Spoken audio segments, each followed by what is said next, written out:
Hello everyone, welcome to my channel से Avit Ashok. Friends, आज हम एवीएफएम के मॉड्यूल ए में चैप्टर नंबर 6 का पार्ट 2 करेंगे।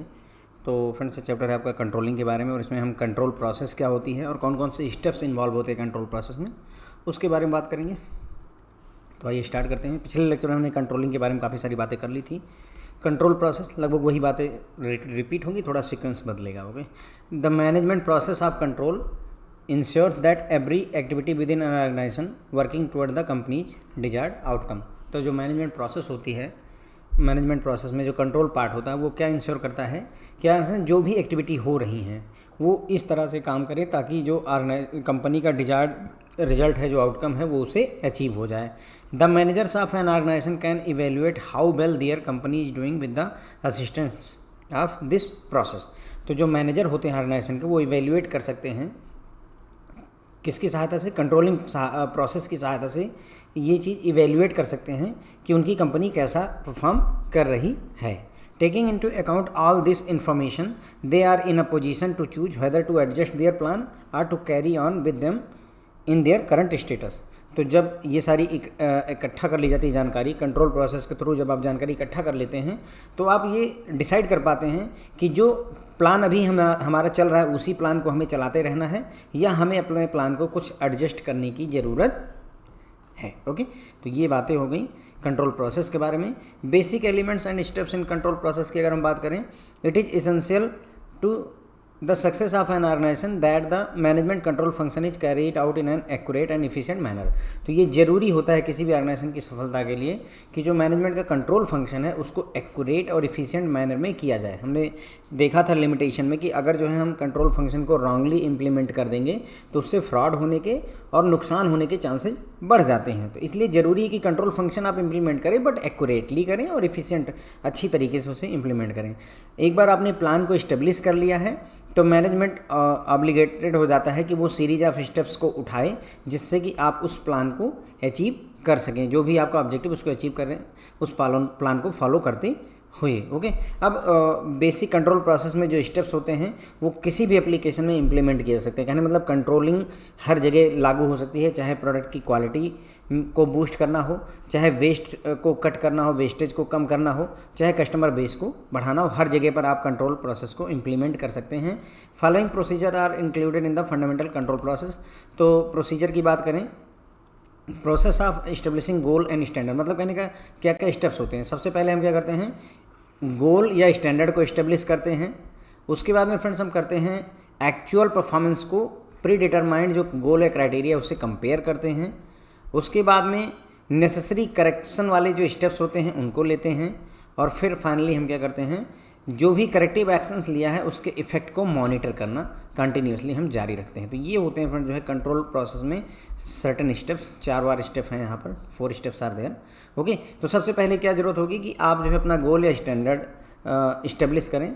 Aldous the process of establishing goal and standard is part of planning process. ठीक है, ध्यान रखिएगा कि गोल और स्टैंडर्ड सेट करने का काम हम प्लानिंग प्रोसेस में ही कर देते हैं, लेकिन कंट्रोलिंग प्रोसेस में भी गोल और स्टैंडर्ड जो है आपका सिग्निफिकेंट रोल प्ले करते हैं। This is due to the fact that primary objective of control is to steer the activity of company in the direction of those goals. तो मतलब जो है कंट्रोलिंग प्रोसेस में क्यों जो है गोल और स्टैंडर्ड इंपॉर्टेंस रखते हैं, क्योंकि हमारा अल्टीमेट उद्देश्य क्या होता है कि कंपनी ने जो भी एक्टिविटी करनी है वो उसी डायरेक्शन में जाए जिससे कि हम अपना गोल अचीव कर पाएँ। It is very important for manager to communicate their organisation's goals, standard and objective as clearly as possible. तो ये ज़रूरी हो जाता है कि मैनेजर्स जो होते हैं कंपनी के, वो अपनी ऑर्गेनाइजेशन के गोल को, स्टैंडर्ड को और ऑब्जेक्टिव को क्लियरली बताएँ, एज क्लियरली एज पॉसिबल बताइए आप लोगों को, जिससे कि किसी के अंदर कोई डाउट ना रहे। If the members of organisation are aware of their goals they will devote their full attention to achieving these goals. अगर लोगों को, ऑर्गेनाइजेशन के लोगों को गोल के बारे में अवेयरनेस होगी, जानकारी होगी कि क्या कंपनी का गोल है, तो अपना पूरा ध्यान उस गोल को अचीव करने में लगाएंगे। In this regard there should never be any room for employees interpretation to vary. तो मतलब कोशिश ये करनी है कि कंपनी का जो गोल है, स्टैंडर्ड है, ऑब्जेक्टिव है, उसको इंटरप्रेट करने में अलग अलग जो है रिजल्ट निकल करके आए, इसकी कोई संभावना नहीं रहनी चाहिए। कहने मतलब एम्बिग्यूटी नहीं होनी। सर्कुलर में जैसे कई बार ऐसे सर्कुलर आते हैं जिसको जो जैसा पढ़ना चाहे वैसे पढ़ ले और वैसे अर्थ उसके निकलते हैं, तो ऐसा नहीं होना चाहिए। गोल एकदम क्लियर होने चाहिए। हर एम्प्लॉय को ये पता होना चाहिए हमें क्या करना है, हमारा उद्देश्य क्या है और हमें क्या अचीव करना है, वो हर एक को क्लियर होना चाहिए। ये ना हो कि किसी को लग रहा है कि हमें कुछ करना है, किसी को लग रहा है कुछ करना है, ऐसा नहीं होना चाहिए। An organisation has a greater chance of succeeding if all of its member work together to achieve shared objective. भाई किसी भी ऑर्गेनाइजेशन के सफल होने के ज़्यादा चांस हो जाते हैं अगर उसके सभी मेंबर एक साथ काम करते हैं शेयर्ड ऑब्जेक्टिव को, कॉमन ऑब्जेक्टिव को अचीव करने के लिए। Members are required to set goals and take action based on these goals and these goals can either be tangible and specific or intangible and abstract. ठीक है, तो managers को चाहिए कि वो गोल को इस तरह से सेट करे और एक्शंस को ले ताकि उन गोल्स को अचीव किया जा सके। ओके, तो मैनेजर्स को चाहिए कि गोल को सेट करे और नेसेसरी स्टेप्स ले, नेसेसरी एक्शंस ले ताकि उन गोल को अचीव किया जा सके। वो जो गोल्स हैं वो या तो टेंजिबल एंड स्पेसिफिक होंगे और या तो इनटेंजिबल एंड एब्स्ट्रैक्ट होंगे। टेंजिबल में जिसे हम टच कर सकें और इनटेंजिबल मीन्स फ्रेंड्स जिसको हम टच ना कर सकें। अभी एग्जांपल भी देख लेंगे।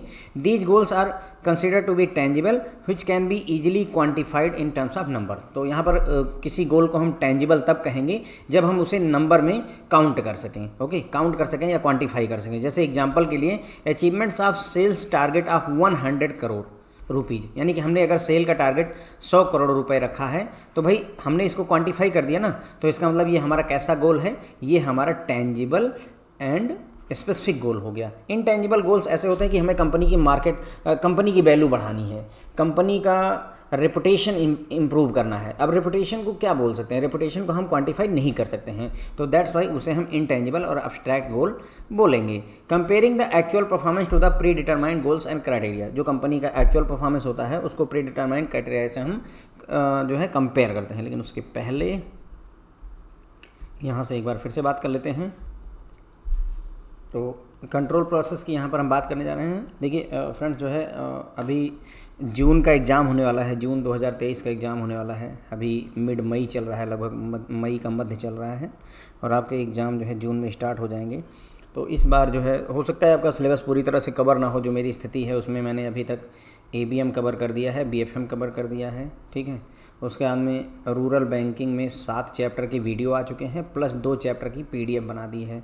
अब चूँकि समय कम है तो इसलिए कुछ चैप्टर्स के मैं सिर्फ समरी में PDF बना करके भी प्रोवाइड कर दे रहा हूँ। कम से कम आप पढ़ लें तो ये ना रहे कि एकदम से ब्लैंक चला जाए। ओके, उसके बाद में ABFM में मॉड्यूल B में हमने अभी तक 2 चैप्टर किए हुए हैं प्लस मॉड्यूल A में ये 6वां चैप्टर चल रहा है। इवन 1 से लेकर अगर 5-6 तक आप चैप्टर देखो तो पूरी तरह से कवर नहीं है, हार्डली कोई 30% कवर है, कोई 40% कवर है। लेकिन कमिंग डेज में मॉड्यूल A पूरी तरह से कवर हो जाएगा, मॉड्यूल B भी जो है पूरी तरह से कवर किया जाएगा, ठीक है। फिर हम मॉड्यूल C की तरफ यहाँ पर बढ़ने वाले हैं।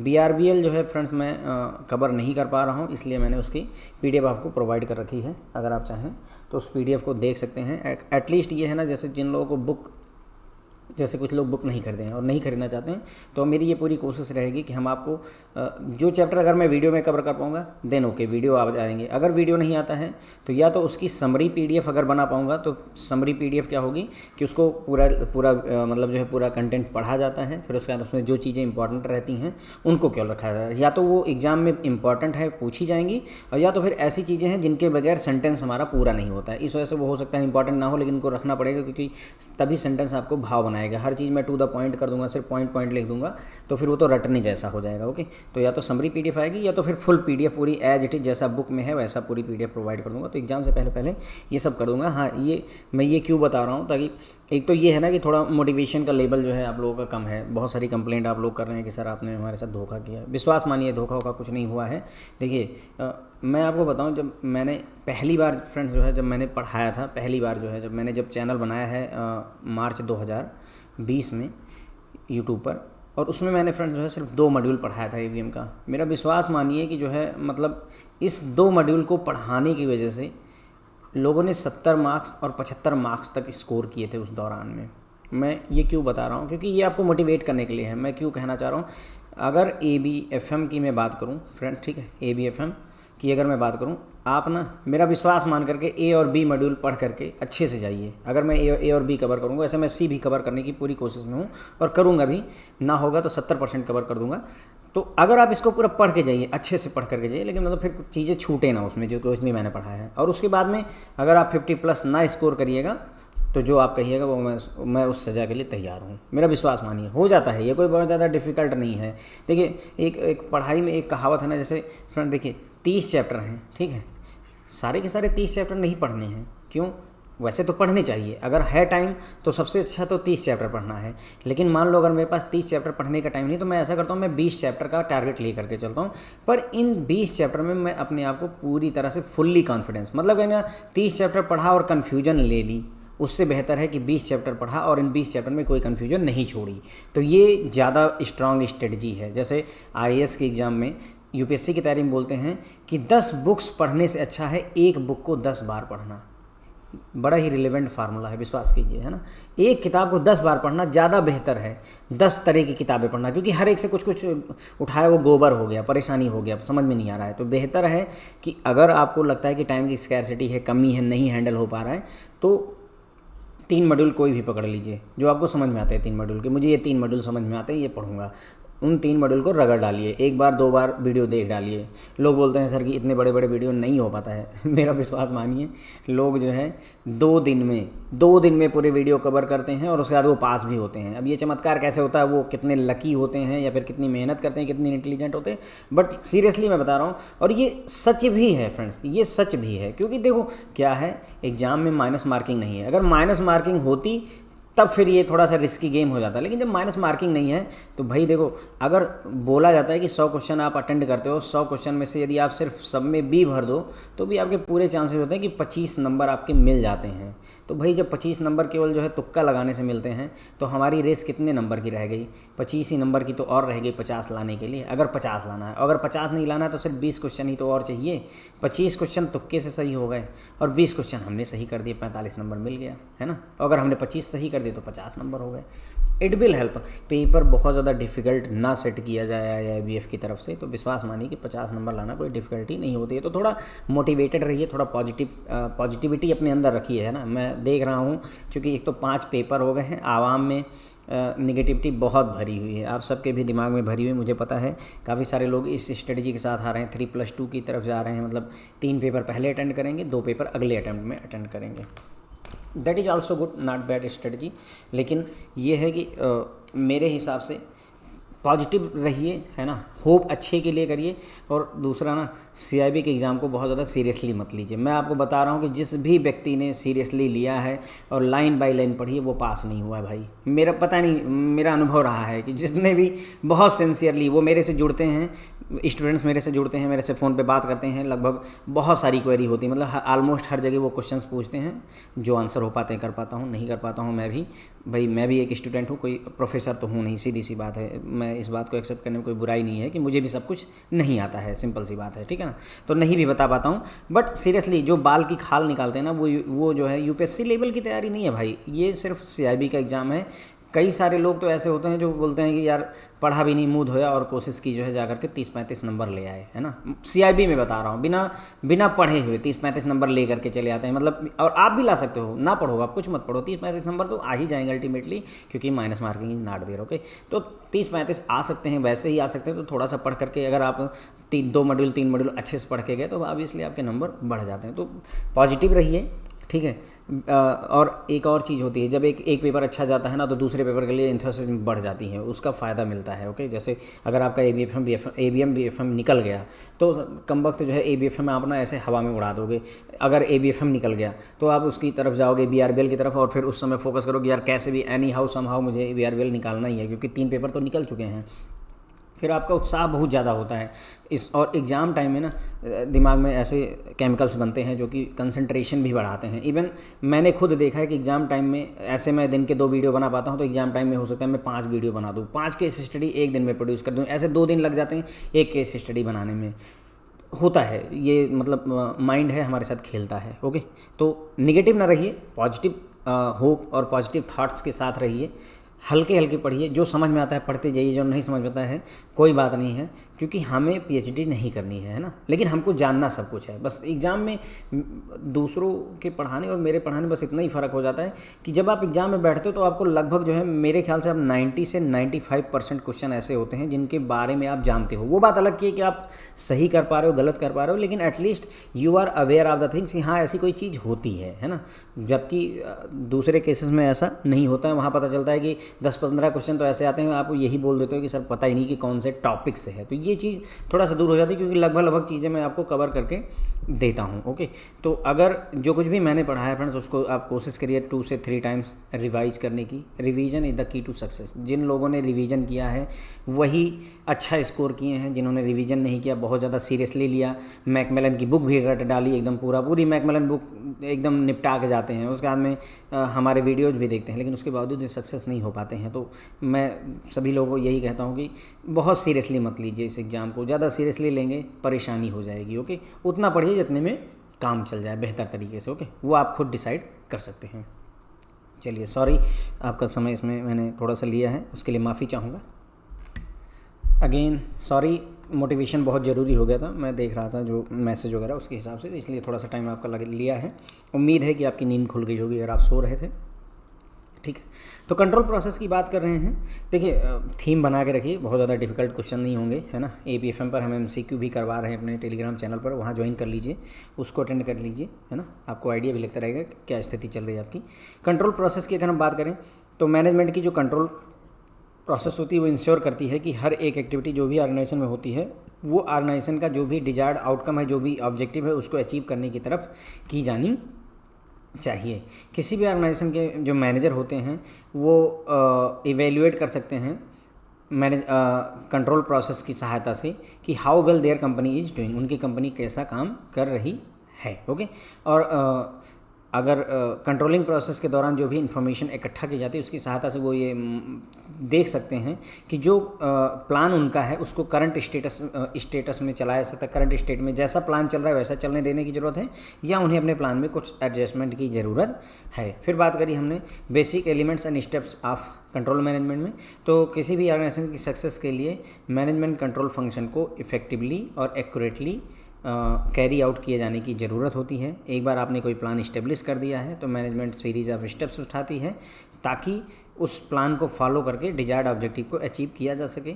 उसके बाद में बेसिक कंट्रोल प्रोसेस को बनाने के लिए जो भी स्टेप्स होते हैं वो किसी भी एप्लीकेशन में फॉलो किए जा सकते हैं, चाहे वो प्रोडक्ट की क्वालिटी में बूस्ट लाना हो, चाहे वेस्टेज को कम करना हो, चाहे कस्टमर बेस को एक्सपेंड करना हो।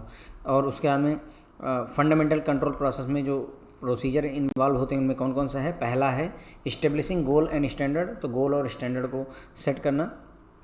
तो मैंने आपको बताया ना फ्रेंड्स कि जो है अगर 2 मॉड्यूल भी आप अच्छे से पढ़ करके जाते हो ना तो भी आपके 45 और 50 के बीच में नंबर आने के बहुत ज़्यादा चांस रहते हैं, लेकिन 2 मॉड्यूल फिर मतलब एकदम रगड़ के जाने का है ना, कसर नहीं छोड़नी है। आल्दो और कई बार जो है किस्मत धोखा भी दी जाती है, ये भी नहीं कहूँगा हर बार काम करे, क्योंकि क्या होता है ना कई बार क्या करते हैं, मान लो तुमने A और B मॉड्यूल पढ़ा, ठीक है, और उन्होंने B मॉड्यूल को वैल्यू ही नहीं दी, 10 क्वेश्चन डाल दिए, तो अब इसलिए अब A मॉड्यूल के बस बल पर पता चला कि C मॉड्यूल का वेटेज बहुत दे देते हैं, 40 क्वेश्चन C मॉड्यूल से आ गए और B मॉड्यूल से 10 ही क्वेश्चन उठे, तो ऐसे में थोड़ा सा गणित गड़बड़ा जाती है। IIBF है, हम कुछ मतलब सर्टन नहीं कर सकते हैं, बट फिर भी वाई टू थिंक निगेटिव है ना, जहाँ कुछ नहीं हाथ लगना है वहाँ कुछ हाथ लग जाना बेहतर होता है। और ये भी नहीं है कि कोई ये मतलब जो है ये एग्ज़ाम जीवन का अंत है, अगर नहीं जीते आज तो मतलब जो है बहुत बड़ा प्रॉब्लम हो जाएगी। भाई हर 6 महीने पे होता है यार, ऐसा क्या है, ठीक है। तो although the process of establishing goal and standard is part of planning process, it also play a significant part in controlling process। तो बोल रहे हैं कि जो गोल इस्टेब्लिश करते हैं, स्टैंडर्ड आप सेट करते हैं, वो प्लानिंग प्रोसेस का पार्ट होता है, लेकिन फिर भी जो है ये सिग्निफिकेंट पार्ट प्ले करता है कंट्रोलिंग प्रोसेस में भी। Okay, due to the fact that primary objective of control is to steer the activity of company in the direction of those goals. ऐसा क्यों होता है? क्योंकि जो कंट्रोल प्रोसेस होती है उसका मुख्य उद्देश्य क्या होता है कि कंपनी में जितनी भी एक्टिविटीज़ हो रही हैं उनको उसी डायरेक्शन में घुमाया जाए जिससे कि ऑर्गेनाइजेशन का गोल अचीव किया जा सके, ठीक है। ऐसे में मैनेजर्स के लिए ज़रूरी हो जाता है कि वो कंपनी के गोल, स्टैंडर्ड और ऑब्जेक्टिव को क्लियरली एज पॉसिबल कम्युनिकेट करके दें। ओके, जो ऑर्गेनाइजेशन के मेंबर होते हैं वो अपने गोल के बारे में अवेयर होते हैं, ठीक है। अगर जो मेंबर हैं ऑर्गेनाइजेशन के, अगर वो अपने गोल के बारे में अवेयर होंगे तो अपना फुल अटेंशन उस गोल को अचीव करने में लगाएंगे। इस रिगार्ड में अगर हम देखें तो कोई किसी तरीके का एम्प्लॉय के पास कोई मौका मत छोड़िए कि वो अपना गोल के बारे में इंटरप्रिटेशन को वेरी कर जाए, मतलब कहने कि एक को दूसरी बात समझ में, दूसरे को दूसरी बात समझ में, ऐसा नहीं होना चाहिए। कोई भी ऑर्गेनाइजेशन के सफल होने के ज़्यादा चांसेज हैं अगर उसके मेंबर साथ साथ मिल करके शेयर्ड ऑब्जेक्टिव की तरफ काम करते हैं। जो ऑर्गेनाइजेशन का कॉमन गोल है उसकी तरफ अगर सारे मेंबर्स काम करेंगे तो उनके सक्सेस होने के चांसेस ज़्यादा होते हैं। मैनेजर्स को चाहिए कि अपना गोल सेट करें, उसके बाद में एक्शंस लें उन गोल्स के आधार पर, और ये गोल्स या तो टेंजिबल एंड स्पेसिफिक हो सकते हैं या इनटेंजिबल और अब्स्ट्रैक्ट हो सकते हैं, ठीक है। और उन गोल्स को हम टेंजिबल बोलते हैं जिनको हम नंबर्स में क्वांटिफाई कर सकते हैं, ओके। सेल्स का अगर आपको टारगेट अचीव करना है तो 100 करोड़ का अगर आपने टारगेट सेट कर दिया है तो इसे हम कंक्रीट गोल या फिर कंक्रीट गोल कहिए, और चाहे इसी को फ्रेंड्स हम टेंजिबल एंड स्पेसिफिक गोल भी कह सकते हैं। एक्चुअल परफॉर्मेंस को प्री डिटरमाइंड जो है गोल या क्राइटेरिया से कंपेयर भी किया जा सकता है, ओके। ये दूसरा स्टेप है, comparing the actual performance with the pre determined goal and criteria. तो कंट्रोलिंग प्रोसेस में हम दूसरा स्टेप क्या करेंगे, पहले हमने गोल सेट किया, अब हम उसको कंपेयर कर रहे हैं। तो प्री डिटरमाइंड पहले से ही फिक्स है, जैसे हमने कहा कि 100 करोड़ रुपए का प्रॉफिट हमें अर्न करना है, तो ये प्री डिटरमाइंड गोल्ड कह रहा हूँ। अब हमने 60 करोड़ रुपए अगर अचीव किया है प्रॉफिट, तो दैट मीन्स कि हम कंपेयर कर सकते हैं अब ना। Once manager have a clear understanding of their objective, they should measure and evaluate their actual performance before making compare. तो एक बार आपने ऑब्जेक्टिव समझ लिया है तो आपको कंपेयर करने से पहले भाई एक्चुअल परफॉर्मेंस को मेजर करना ही होगा। आप सबसे पहले मेजर करिए, एवेल्युएट करिए एक्चुअल परफॉर्मेंस कितनी है, तभी तो कंपेयर कर पाएंगे। जब हमने देखा कि 60 करोड़ हमने कमाया है तभी तो हम कंपेयर करेंगे, उसके पहले हम कंपेयर नहीं कर सकते। This step basically help them to know if their plan are working as intended. तो ये हेल्प क्या करता है, इस स्टेप से उन्हें फ़ायदा क्या होता है, उन्हें पता चलता है उनका प्लान सही से काम कर रहा है या नहीं कर रहा है। 60 करोड़ रुपए का प्रॉफिट हुआ है, 100 करोड़ का टारगेट था, इसका मतलब हमारा प्लान जो है बहुत अच्छे से काम नहीं कर रहा है, हमें चेंजेस करने की ज़रूरत है। Once a plan has been put into action, managers are required to continuously monitor and assess it effectiveness. एक बार आपने प्लान को एक्शन में रख दिया है तो मैनेजर्स को चाहिए कि उसको कंटिन्यूसली मॉनिटर करते रहें, उसकी इफेक्टिवनेस को मूल्यांकन किया जाना चाहिए। If things are not functioning as they should, then they should always prepare to take necessary corrective actions. अगर जो है चीज़ें उस हिसाब से नहीं हो रही हैं जैसी होनी चाहिए तो हमें करेक्टिव एक्शंस लेने की ज़रूरत होती है। In order to accomplish this they must continuously assess their current performance in relation to the goal they have set for themselves। तो एक बार जो है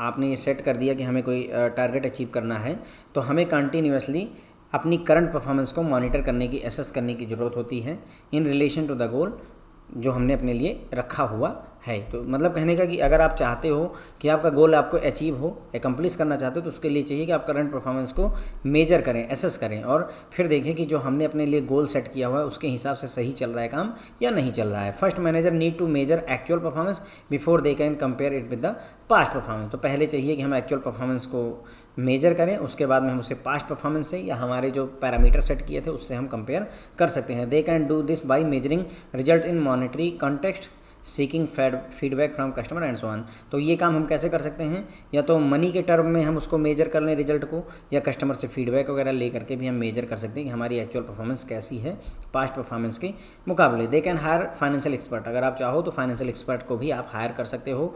when manager want to measure intangible standard like market reputation, industrial relation, other such things, this can be often difficult task to accomplish. अब manager अगर चाहता है कि उसे इनटेंजिबल स्टैंडर्ड्स को जो है कंपेयर करना है तो ये थोड़ा मुश्किल हो जाता है कि मार्केट में हमारी रेपुटेशन कैसी है, इंडस्ट्रियल रिलेशन कैसे हैं, इन सभी चीज़ों को कंपेयर करना थोड़ा सा मुश्किल हो जाता है। देखिए हमने कहा था ना कि जो हमारे गोल होते हैं, जो हमारे टारगेट होते हैं वो या तो टेंजिबल होंगे, टेंजिबल मतलब मॉनेटरी टर्म में होंगे, जैसे हमें 100 करोड़ का प्रॉफिट कमाना है, या दूसरे इनटेंजिबल टाइप के गोल होते हैं। तो इनटेंजिबल गोल्स में क्या आ सकता है, मार्केट रेपुटेशन हमारी कैसी है, इंडस्ट्रियल रिलेशन हमारे कैसे हैं, ये सारी चीज़ें आती हैं और इनको मेजर करना थोड़ा सा डिफिकल्ट होता है। फिर आता है taking step to make necessary correction, हमें स्टेप्स लेने होंगे ताकि हम नेसेसरी करेक्शन कर सकें। Managers are obliged to take immediate corrective action whenever there is a gap between actual performance and goal they have set for their team. तो managers को तुरंत ही करेक्टिव एक्शंस लेना पड़ता है अगर एक्चुअल परफॉर्मेंस में और जो गोल उन्होंने सेट किया है उसके बीच में अगर गैप दिखता है उनकी टीम को, तो तुरंत ही करेक्टिव एक्शन लेना पड़ता है। When taken prompt corrective action can not only mitigate existing damage but also prevent it from occurring again in the future. जब भी आप प्रॉम्प्ट करेक्टिव एक्शंस लेते हैं तो इससे क्या होता है कि हम जो पहले से होने वाला डैमेज है उसको ही नहीं कम करते हैं, बल्कि फ्यूचर में इस तरीके की और कोई एरर हो उसको भी हम रोक पाते हैं। There are times when companies and other business organisation will implement corrective action as defined in their policy.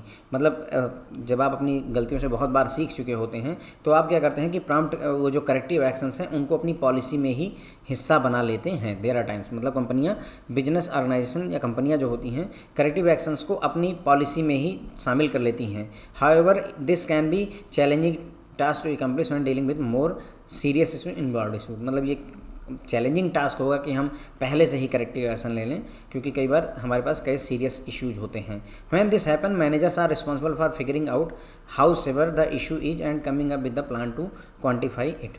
जब भी ये होता है तो मैनेजर रिस्पॉन्सिबल होते हैं किस बात के लिए? फिगर आउट करने के लिए कि कितना सिवियर इशू है और उसके लिए कोई भी प्लान बनाने में हमको दिक्कत होने लगती है। They are force to restore to extraordinary means on occasion of in order to solve unforeseen problems. तो कई बार ऐसा होता है कि हमें एक्स्ट्रा ऑर्डिनरी तरीके अपनाने पड़ते हैं, एक्स्ट्रा ऑर्डिनरी मीन्स यूज करने पड़ते हैं अनफॉर्सिन प्रॉब्लम्स को सॉल्व करने के लिए। ऐसे भी कई बार अवसर आ जाते हैं। Continuing to monitor the effect of corrective actions. एक बार आपने करेक्टिव एक्शंस ले लिया तो उसको मॉनिटर भी करते रहना पड़ता है। It is not enough for manager to simply implement corrective measure, they must also bring these measures to their inevitable and inevitable logical conclusion. तो मतलब एक बार आपने कोई करेक्टिव एक्शन इम्प्लीमेंट कर लिया तो उसी से काम नहीं ख़त्म हो जाता है, बल्कि उसको एक लॉजिकल कंक्लूजन तक ले जाना होता है। Even this step require through evaluation and comparison. अब इस स्टेप में भी यानी कि जो करेक्टिव एक्शंस लिया है उसका भी इवेल्यूएशन और कंपेरिजन आपको करना पड़ता है। Manager have an obligation to work on finding a solution to problem until they do. तो मैनेजर्स को ये ऑब्लिगेशन होती है भाई कि उसको सोल्यूशन तब तक प्राप्त करने की कोशिश करनी जब तक कि प्रॉब्लम सॉल्व ना हो जाए। They are obliged to stay nearby and monitor the subordinates progress even if they delegate the responsibility to someone else. तो ऐसे में उनको अपने सबऑर्डिनेट की प्रोग्रेस को लगातार मॉनिटर करना पड़ता है, उनके पास रहना पड़ता है। भले ही वो चाहें तो उसकी रिस्पॉन्सिबिलिटी किसी और को जो है डेलीगेट कर सकते हैं, सौंप सकते। They can also refer to him on a personal level so that in future he will be able to handle similar issue on his own। मतलब कहने का यहाँ ये है कि जो सबऑर्डिनेट है उसको आप पर्सनल स्तर पर चीज़ों को सिखा भी दीजिए ताकि वो इस तरीके का अगर इशू फ्यूचर में आता है तो उसको खुद ही वो सॉल्व कर सके। तो ये देख रहे होंगे आप कि कितनी सारी मेहनत जो है कंट्रोलिंग प्रोसेस में लग रही है। तो सबसे पहले हमने देखा था फ्रेंड जो है कि हमें क्या करना होता है, हम गोल और स्टैंडर्ड को इस्टेब्लिश करते हैं, ठीक है। उसके बाद में फिर हम क्या करते हैं, कंपेयर करते हैं एक्चुअल परफॉर्मेंस को प्री डिटरमाइन क्राइटेरिया से। तो यहाँ पर क्या कर रहे हैं, हम कंपेयर कर रहे हैं एक्चुअल परफॉर्मेंस को प्री डिटरमाइन गोल या क्राइटेरिया से। तो मैनेजर को एक बार क्लियर अंडरस्टैंड हो गया उसका ऑब्जेक्टिव क्या है, तो उसको क्या करना होता है, एक्चुअल परफॉर्मेंस को इवेल्युएट करना होता है ताकि कंपेयर कर सके। तो इससे ये पता चलता है, मतलब कंपेयर करने से ये पता चलता है कि उनका प्लान सही से काम कर रहा है या नहीं काम कर रहा है। एक बार आपने प्लान को एक्शन में कन्वर्ट कर दिया, प्लान बनाया और उसको एक्शन में कन्वर्ट कर दिया, तो मैनेजर्स को चाहिए कि उस एक्शन को कंटिन्यूसली मॉनिटर करें और उसकी इफेक्टिवनेस को भी मूल्यांकन करें, एसेस करें। ओके, अगर जो है ये चीज़ें जैसा चाहिए वैसा नहीं हो पा रही हैं तो तुरंत ही करेक्टिव एक्शंस लिए जाने चाहिए, ठीक है। इसके लिए ज़रूरी है कि हम कंटिन्यूसली करंट परफॉर्मेंस को एसेस करें, मूल्यांकन करते रहें उसका, ताकि हम जो गोल है उसे अचीव कर सकें। मैनेजर्स को चाहिए कि एक्चुअल परफॉर्मेंस को मेजर करें और तब उसे पास्ट परफॉर्मेंस से हम कंपेयर कर सकते हैं, ठीक है। उसके बाद में हम कैसे कर सकते हैं, हम रिजल्ट को मॉनेटरी टर्म में जो है मतलब जो है रिजल्ट को मॉनेटरी कंटेक्स्ट में कन्वर्ट कर सकते हैं या कस्टमर से फीडबैक वगैरह के थ्रू भी हम अपनी परफॉर्मेंस को मेजर कर सकते हैं। अगर हम चाहें तो फाइनेंशियल एक्सपर्ट को भी हायर कर सकते हैं। अब अगर कई बार आपको इंटेंजिबल स्टैंडर्ड को मेजर करना पड़ जाए तो ये थोड़ा मुश्किल का काम होता है। किसी कंपनी की मार्केट रेपुटेशन कैसी, उसके इंडस्ट्रियल रिलेशन कैसे हैं, इस चीज़ को मेजर करना थोड़ा सा डिफिकल्ट हो जाता है। जो टेंजिबल स्टैंडर्ड्स होते हैं उनको तो हम कंपेयर कर सकते हैं, इंटेंजिबल वाले थोड़े मुश्किल हो जाते हैं। फिर आता है taking step to make necessary correction. अब जो भी गलतियाँ आपको पता चली उनके आधार पर आप करेक्टिव एक्शंस लेते हैं। तो मैनेजर को तुरंत ही करेक्टिव एक्शंस लेना पड़ता है। अगर उन्हें एक्चुअल परफॉर्मेंस और जो गोल उन्होंने सेट किया है उसके बीच में अगर गैप दिखता है तो उन्हें करेक्टिव एक्शंस लेने पड़ते हैं, ठीक है। जब भी करेक्टिव एक्शंस जो है लिए जाते हैं अकरिंग तो उससे क्या फ़ायदा होता है कि जो एग्जिस्टिंग डैमेज है, जो हमें डैमेज हुआ है, उसको भी हम कम कर पाते हैं और साथ में ही हम फ्यूचर में उस मतलब जो है डैमेज को होने से, और कोई डैमेज हो उसको रोक पाते हैं। There are times when companies and other business organisation will implement corrective action as default in their policy. कई बार ऐसा होता है कि जो कंपनियां होती हैं, जो बिजनेस ऑर्गेनाइजेशन होते हैं, वो करेक्टिव एक्शंस को अपनी पॉलिसी में ही डाल देती हैं, लेकिन ये थोड़ा डिफिकल्ट होता है, हर बार आप ऐसा नहीं कर सकते हैं। उसके बाद में continuing to monitor the effect of corrective actions. एक बार आपने करेक्टिव एक्शंस ले लिया, उसको भी मॉनिटर करना पड़ता है। ओके, तो it is not enough for manager to simply implement corrective measures. Corrective actions ले लिए, उससे काम नहीं होगा, ठीक है। आपको ज़रूरत होगी कि इस जो है इवेल्युएशन और कंपेयर करें, इस स्टेप में भी आपको कंपेयर और इवेल्युएशन करने की ज़रूरत पड़ेगी। और एक मैनेजर की जिम्मेदारी होती है कि जब तक कोई प्रॉब्लम सॉल्व ना हो जाए, तब तक वो सोल्यूशन को फाइंड करने की पूरी कोशिश करते रहेंगे। उनको मतलब जो है अपने जो सबऑर्डिनेट की प्रोग्रेस है उसको मॉनिटर करने के लिए उनको नियर बाई रहना पड़ता है। चाहे तो अपनी रिस्पॉन्सिबिलिटी को मैनेजर किसी और को भी सौंप सकते हैं। साथ ही साथ में अपने सबऑर्डिनेट को पर्सनल लेवल पर चीज़ों को समझा और सिखा सकते हैं, जिससे कि वो अगर इस तरीके का कोई सिमिलर इशू भविष्य में होता है तो उसको वो खुद अपने आप से हैंडल कर सके। ठीक है फ्रेंड, तो इसी के साथ हमारा ये लेक्चर खत्म होता है। होप है आपको पसंद आया होगा। Thank you so much.